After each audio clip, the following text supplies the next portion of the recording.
that every day, do you? I like that. What a way to start the show. Yeah. Nice to see you two.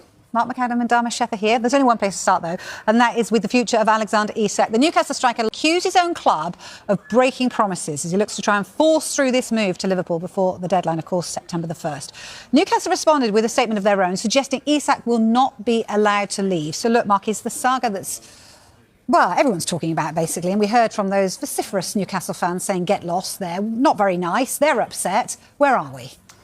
This has been quite extraordinary. I've been covering transfers for a number of years, not quite as long as this man. Oh. And, sorry, didn't mean to age you tell you about his age? But I don't think I've ever known a transfer quite like this. Two of the biggest clubs in the Premier League, two of the biggest clubs in world football, fighting over one player. You've got noises from both sides. You've got a Premier League record bid that has been lodged by Liverpool, rejected by Newcastle, and we're in this situation now where every single day there is a fresh development, there are new noises, there is new information coming to light, and it feels like you have to have a full-time job just keeping on top of one transfer, and our job is to try and be across multiple transfers in the Premier League and across Europe. Like you rightly say, there were two statements last night that were significant. The first from Alexander Isak.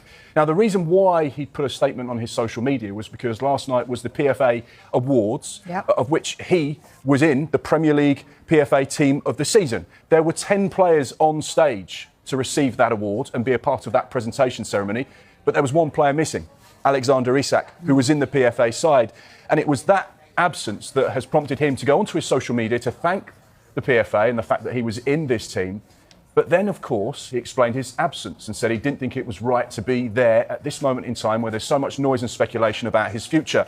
But then the statement went on, as you alluded to at the top of the show, and he said, the reality is promises were made, and when promises are broken and trust is lost, the relationship can't continue.